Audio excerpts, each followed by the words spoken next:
गुरुदेव। हम में कुछ करनी नहीं, नहीं साधन नहीं भक्ति, एक दया भले आपको मिले तो मेरी मुक्ति।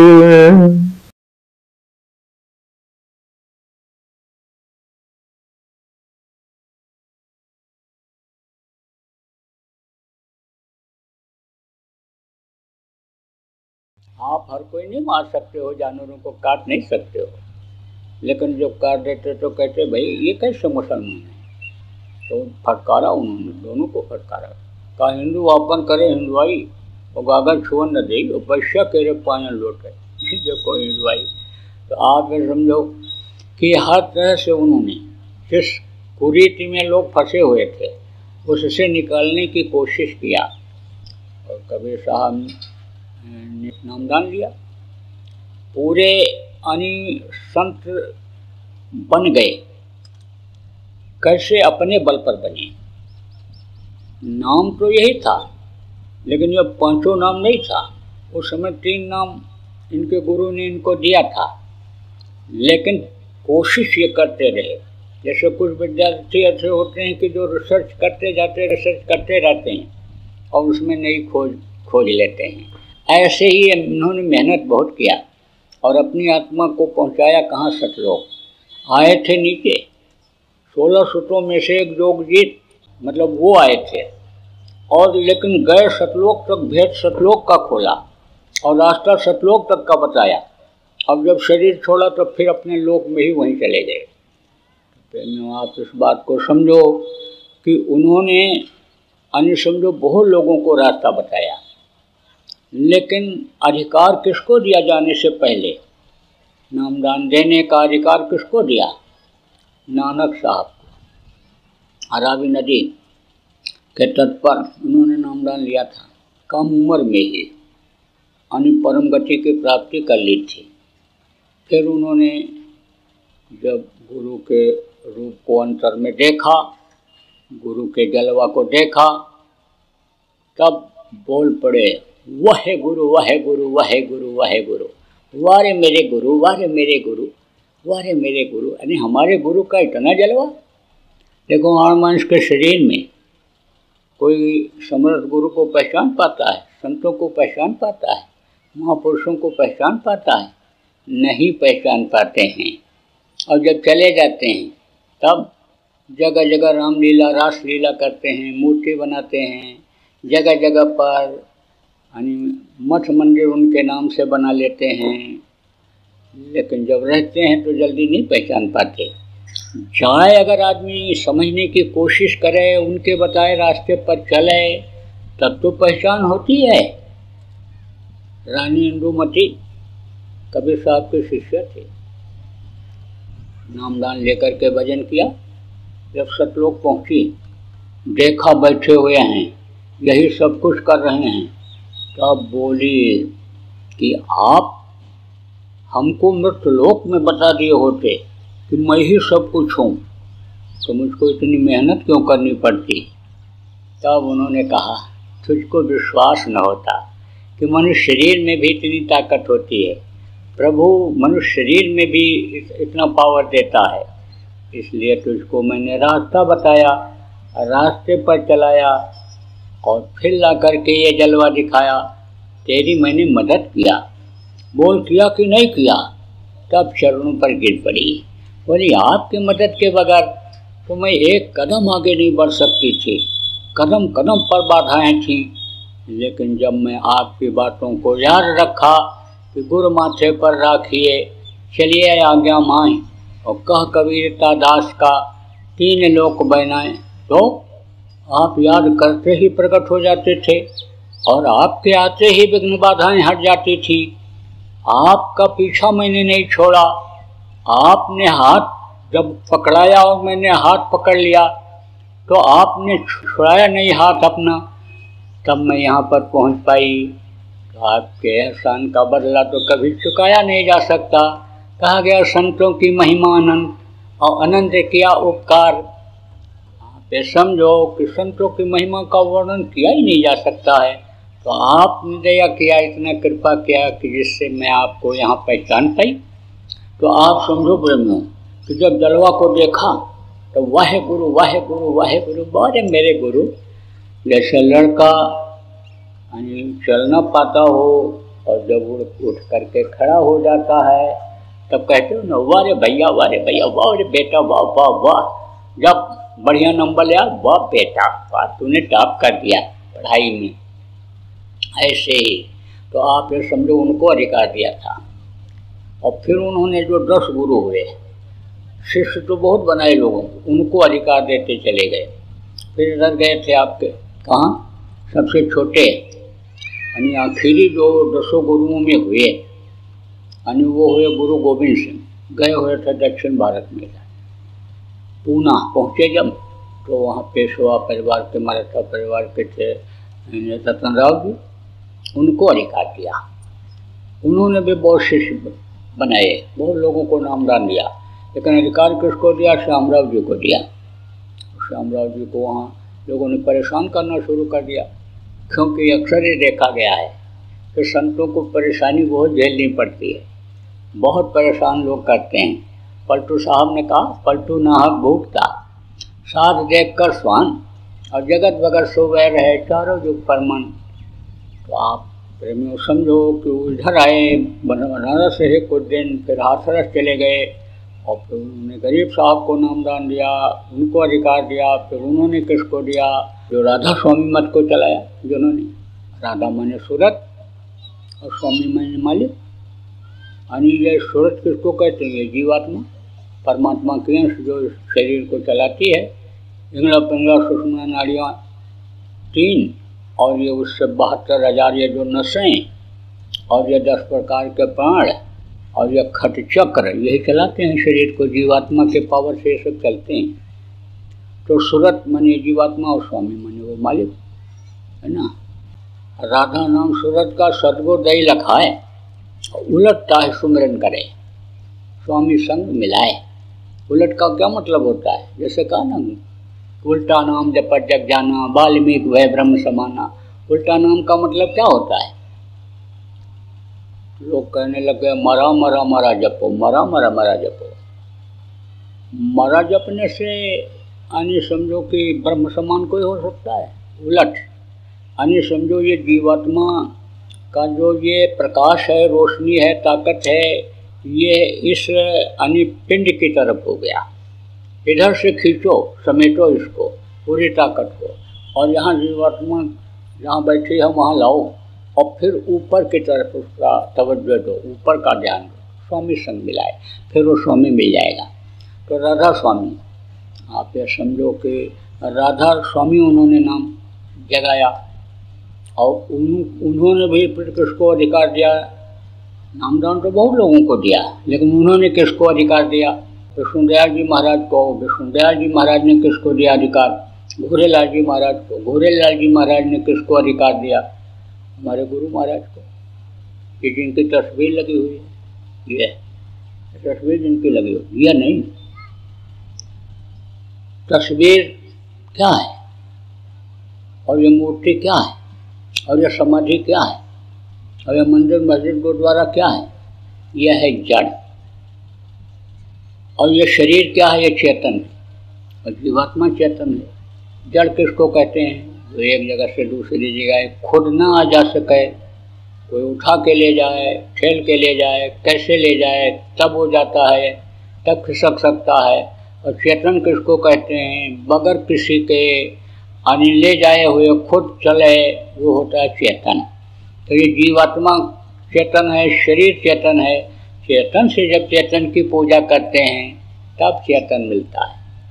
मूर्ति की पूजा कोई भले कर ले, फोटो की पूजा कर ले, मत्था पटक दे मिट्टी पत्थर के ऊपर, लेकिन मुक्ति मोक्ष नहीं हो सकता। जीवात्मा अपने घर अपने वतन नहीं पहुंच सकती है। श्रद्धा भाव तो जगेगा, और जितना श्रद्धा होगा, जितना प्रेम होगा, भाव भक्ति होगी, उसका फल दुनियावी फल तो मिल जाएगा, धन पुत्र परिवार में तो बढ़ोतरी हो जाएगी, लेकिन जीवात्मा 1 इंच भी 1 सेंटीमीटर भी जहाँ पड़ी हुई है इस शरीर में आगे नहीं बढ़ पाएगी। अब आप कहोगे आप फोटो क्यों लगाते हो? देखो, संत मत में फोटो क्यों लगाया जाता है? इसलिए कि गुरु ही संत मत में सब कुछ होते हैं। अन्य मतों में भी गुरु की पूजा होती है, लोग गुरु को ही मानते हैं, प्रथम उन्हीं को मानते हैं। गुरु गोविंद वो खड़े का केला गो पाएँ, बलिहारी गुरु आपनो जिन गोविंद जो बताए, तो आप ये समझो वहाँ भी मानते हैं। लेकिन संत मत में गुरु ही सब कुछ होते हैं, क्योंकि ये लोक और परलोक दोनों बनाते हैं, दोनों का रास्ता इनको मालूम होता है। इसलिए सबसे पहले गुरु को ही ध्यान किया जाता है। गुरु का ध्यान कर प्यारे, बिना इसके नहीं छूटना। तो आप ये समझो इसलिए फोटो लगाया जाता है कि ये भूल जाते हैं, गुरु का चेहरा भूल जाता है। तो जब फोटो लगा लिया जाता है तो ध्यान लगाते समय थोड़ा सा ध्यान में चेहरा आ जाता है। अब अगर जो पुराने प्रेमी हो, आप गुरु महाराज के बताए अनुसार ध्यान लगाने लग जाओ और गुरु का अंतर में आपको दर्शन होने लग जाए, तो फोटो लगाने की ज़रूरत नहीं रहेगी। तो मैं आपको बता रहा था कि हमारे गुरु महाराज को अधिकार मिला, दादा गुरु जी महाराज ने इनको अधिकार दिया, तो इन्होंने भी बहुत से लोगों को नामदान दिया।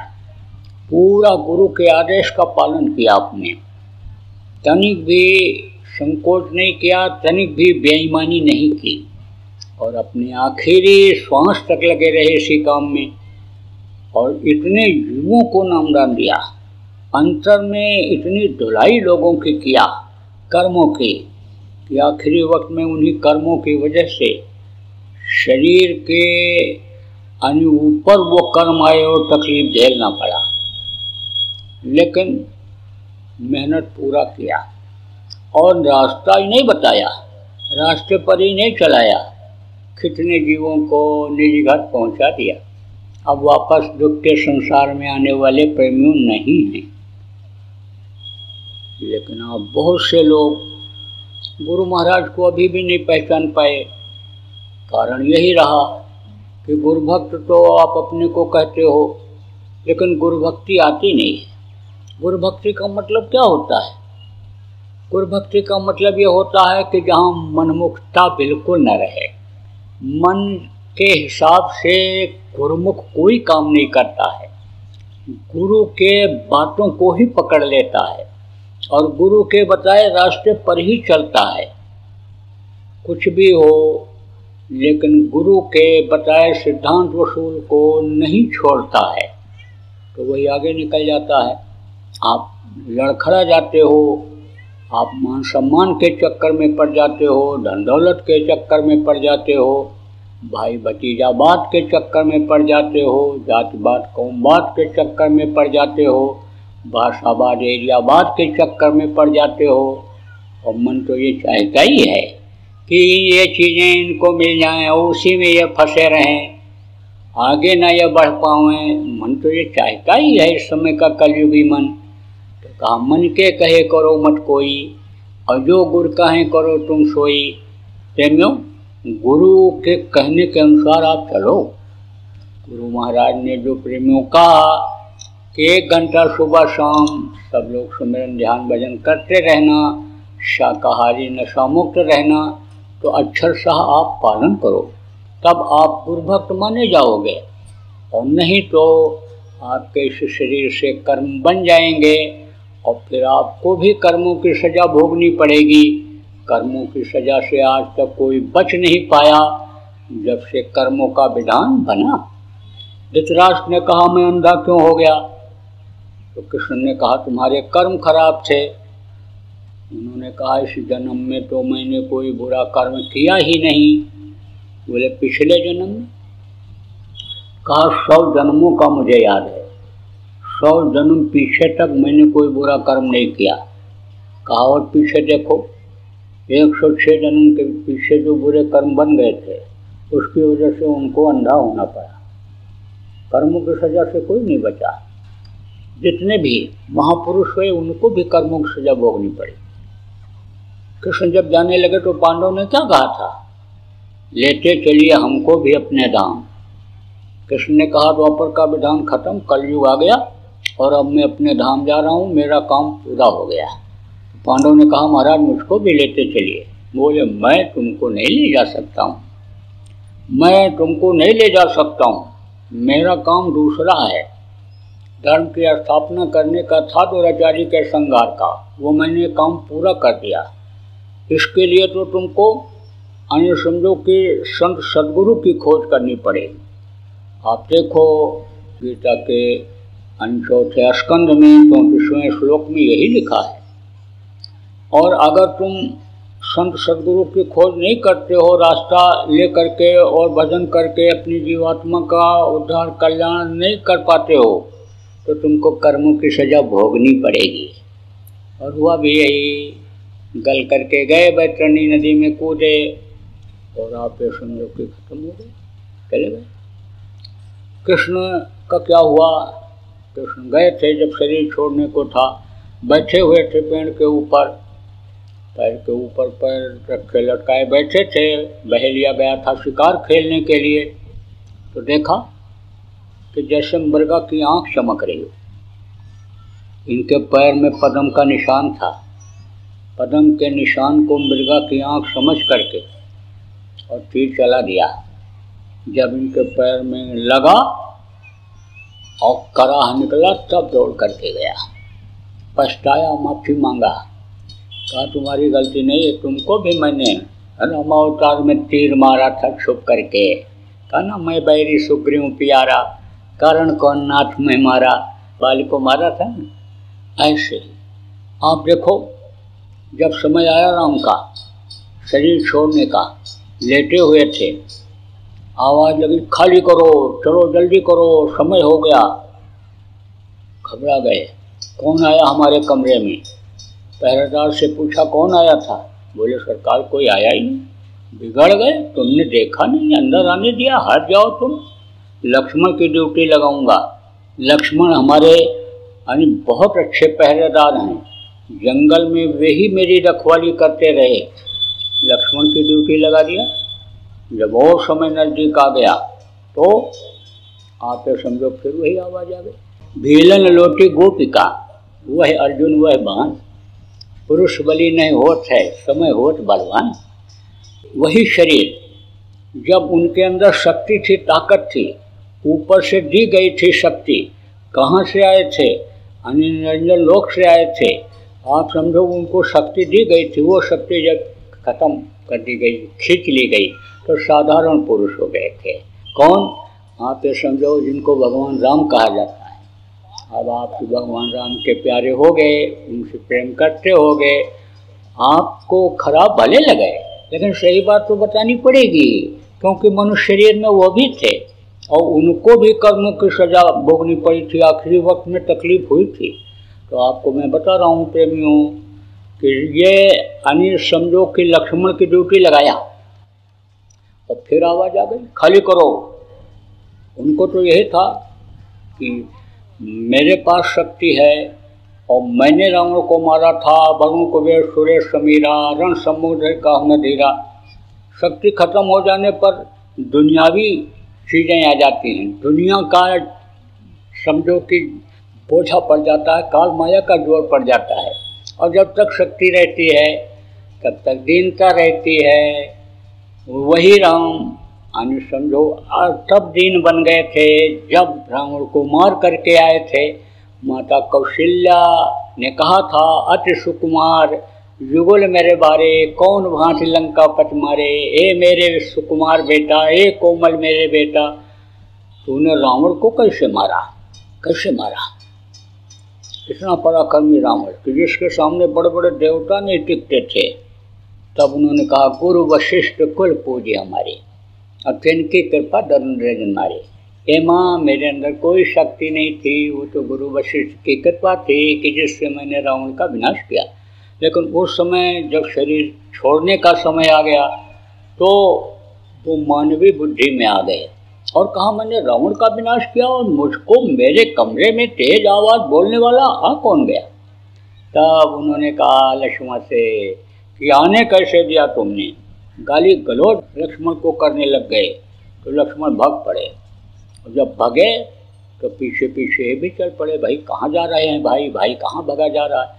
लक्ष्मण बहुत दुखी हो गए कि भाई ने ऐसी बात कभी कहा ही नहीं था, और मेरी वजह से भाई को कष्ट हुआ, तो अब मैं इस दुनिया में रहना नहीं चाहता हूँ।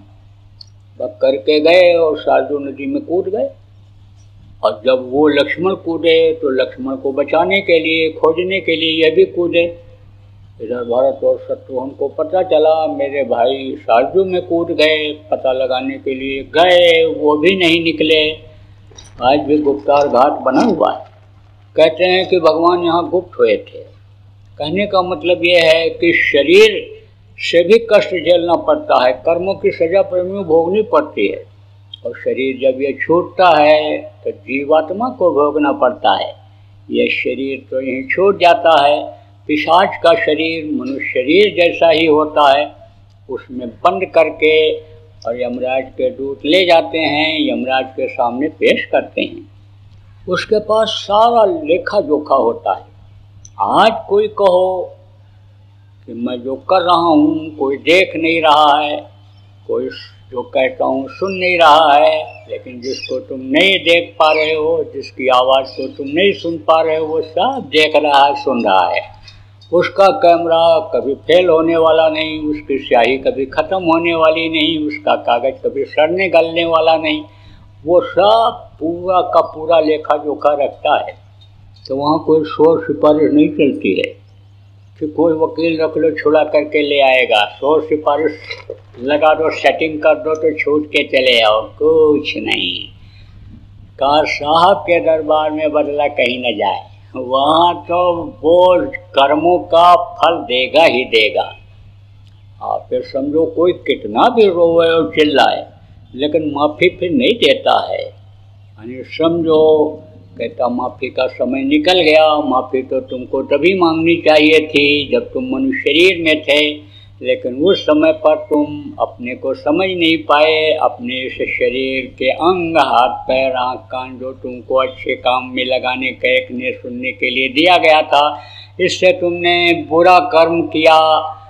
उस वक्त पर संतों के पास गए नहीं, बताए रास्ते पर तुम चले नहीं, तो तुमको अब सज़ा भोगनी ही पड़ेगी।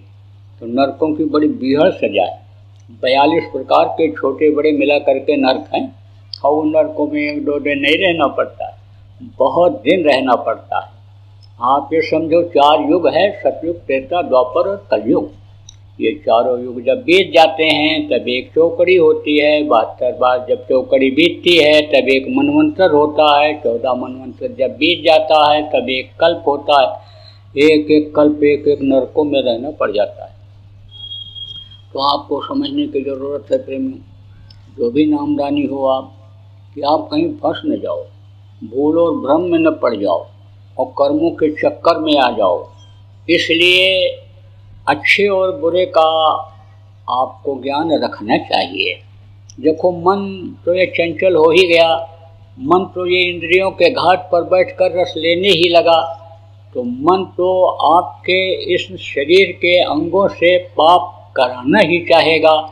मन तो इच्छा पैदा कर ही देगा।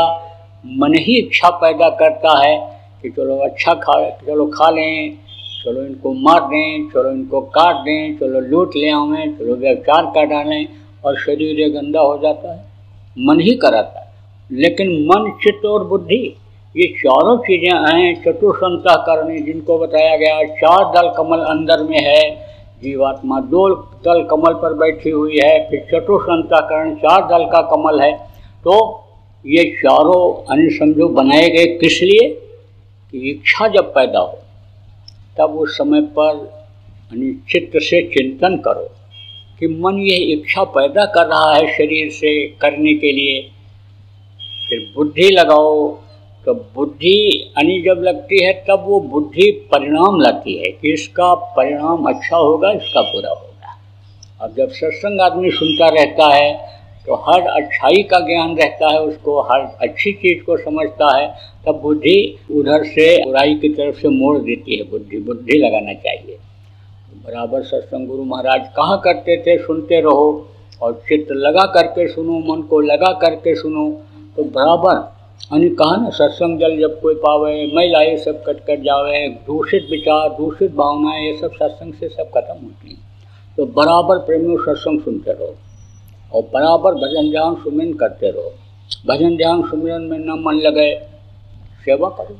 सेवा का विधान क्यों बनाया? सेवा का विधान इसीलिए बनाया, शारीरिक सेवा, मानसिक सेवा, आर्थिक सेवा, 3 तरह की सेवा बताई गई। तो सबसे ज़्यादा पाप किससे होता है? शरीर से होता है। तो शरीर से ज़्यादा सेवा करनी चाहिए। जिस अंग से पाप ज़्यादा होता है, जब उस अंग से सेवा जब करते हैं तब वो पाप कर्म करते हैं, बुरे कर्म करते हैं। शरीर से सेवा का सबसे बड़ा लाभ मिलता है। मानसिक सेवा, मन का चिंतन होता है, आदमी मनसा पाप भी करता है। आप समझो, मनसा वाचा कर्मणा, ये 3 तरह के कर्म बताए गए। संचित प्रारब्ध क्रियमाण कर्म बताए गए, कुछ पहले जन्म के कर्म, कुछ शरीर से जो होता, कुछ प्रारब्ध के साथ जुड़ा हुआ है। तो आप ये समझो कि मनसा पाप, जैसे सोचते हो ना, मार देंगे, काट देंगे, इनको हम रहने नहीं देंगे, बहन बेटी के साथ इनके बुरा कर्म कर डालेंगे, तो मनसा पाप होता है। मन से भी पाप होता है, कर्म बुरा बनता है। वाचा, मुंह से बोल करके, मरवा दो, कटवा दो, कह करके, आप ये समझो मनसा वाचा और कर्मणा एक शरीर से होता है। तो मनसा पाप तो इस समय माफ हो जाता है, क्योंकि मनसा पाप बहुत होता है। और वाचा और कर्मणा भोगना पड़ता है। बोल करके, बोलने से कहता माते सिर तोड़ दे, हाथ पैर तोड़ दे, काट दे गर्दन, तो वो लग जाता है। और मार देने, काट देने पर वो भी लगता है। तो कहने का मतलब ये सब कर्म है, ये कर्म सब कटवाए जाते हैं। आपको नहीं पता है कैसे कर्म कटता है। 100 जन का कर्म एक एक घंटे के अन्य स्वप्न में संतों ने कटवा दिया लोगों का।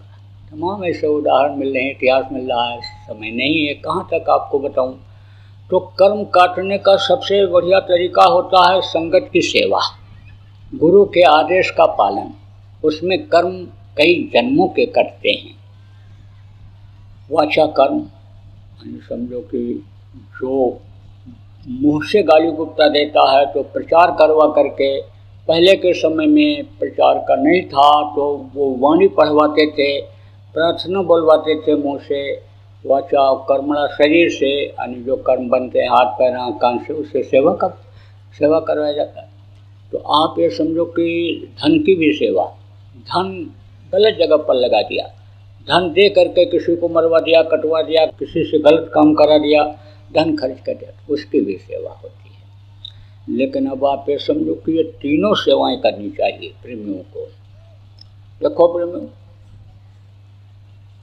कुछ लोग ऐसे हैं जो यही सोच लेते हैं कि धन कमाते हैं तो इसमें से कुछ निकाल दें, कहते हैं कि 10वांश निकाल देना चाहिए। पहले भी लोग निकालते थे, चुटकी निकालती थी ये बच्चियाँ, आज भी निकालती हैं। चुटकी किसको कहते हैं? भोजन बनाने के लिए जाओ तो एक चुटकी निकाल के रख दो, निकालती थी, अब भी निकालती हैं। रोटी बनाओ तो आटा रख दो, चावल बनाओ तो चावल रख दो, दाल बनाओ तो दाल रख दो। तो उसको क्या करते थे? खिलाते थे गरीब लोगों को, भंडारे वगैरह में दे देते थे। उससे क्या होता था? बरकत होती थी। बरकत किसको कहते हैं? 5 आदमियों का भोजन बना और एक आदमी आ गया और वो भी खा जाता था और बच भी जाता था। आप ये समझो कि आदमी खाता चला जाता है और कहता कि मन नहीं भरा, और थोड़ा खा लेता, कहते मन प्रसन्न हो गया, मन भर गया। कहते हैं भाव भक्ति से जब बनाया जाता है, भजनानंदी जब बनाते हैं, थोड़ा ही खाओ मन प्रसन्न हो जाता है। कोई मेहमान आया और सोच लिया, घर वाली ने, औरत ने सोच लिया, अरे ये तो बगैर बुलाए मेहमान आ गए, मेहमान नहीं भगवान आ गए, तो बड़े भाव से बनाएगी। और कोई आ गया मेहमान, अरे ये तो टेंशन आ गया, टेंशन, अब फिर बर्तन धो, फिर बनाओ, फिर खिलाओ, 10 बजे रात को आ गए, बताओ। तो समझो कि वो बढ़िया से बढ़िया भोजन होगा तो वो अच्छा नहीं लगेगा, मन नहीं प्रसन्न होगा। भोग लगा करके जब जय गुरुदेव नाम धरी बोल करके जब खिलाते खाते हैं तब का स्वाद देखो, और ऐसे बना करके खाने लग जाओ, बनी रहा है और टेस्ट करते जाओ खाते जाओ, तब देखो उसका स्वाद कैसा रहेगा। तो आप ये समझो कि बुढ़े ने कहा ना कि हमारी बहू जो फटा पैंट पहनती है, जिसको लड़का ब्याह करके लेकर के आया, वो तो बनाती जाती है खाती जाती है, बनाती जाती खाती जाती है। तो अब आप ये समझो कि बहुत से लोग तो आप ये सोचते हो कि 10 मांस निकाल देना चाहिए, दे देना चाहिए, तन की सेवा तो हो गई। आप ये समझो लेकिन तन से जो गलती बन गई तो तन से तो तकलीफ झेलनी ही पड़ेगी। तो रात को आते हैं ना सेठ लोग, तो नींद की गोली खाते हैं, तब नींद आती है, नहीं तो जल्दी नींद ही नहीं आती है। कभी सिर में दर्द, कभी बदन में दर्द, तो कभी पैर में दर्द, कभी हाथ में दर्द। तो अब आप ये समझो कि सेवा का विधान संतों ने सत्संगियों के लिए इसीलिए बनाया, शरीर की सेवा। अब यह है कि थोड़ा बहुत जो जैसा हो वैसा भी करता रहे, गुरु को याद करता रहे। जैसे कहते हैं ना, पत्रम पुष्पम फलम तोयम, यानी जो भी जब भोग लगाते हैं ना भगवान को, तो लोग बोलते हैं, कौन लोग, पंडित जी लोग या और लोग पुराने लोग, कि जो भी है फूल पत्ती जो भी आपने दिया आपको समर्पित है, तेरा तो इसको अर्पण है। तो अब आप ये समझो कि यही सोच लो, जो हो सका अपनी कुव्वत भर निभाता जा रहा तब तो ठीक है, और नहीं ये बस हम धन की सेवा करते, तो हमको तन की सेवा क्या ज़रूरत है, मन की सेवा की क्या ज़रूरत है। तब आप ये समझो कि आप यानी समझो कि मनमुखी माने जाओगे, गुरुमुखी नहीं माने जाओगे। तो आप प्रेमियों जितने भी सत्संगी हो, जब ध्यान भजन में मन न लगे तो सेवा करने लग जाओ, मुझसे प्रार्थना बोलने लग जाओ, नहीं प्रचार प्रसार में चले जाओ, नहीं कुछ है तो फ़ोन पर जो बात होती रहती है, अरे हमने तो आज करेले का भरवा बनाया, आज तो हमने पनीर का पराठा बनाया, तुमने क्या बनाया, इसकी जगह पर सत्संग की ही बातें बच्चियाँ करती जाओ।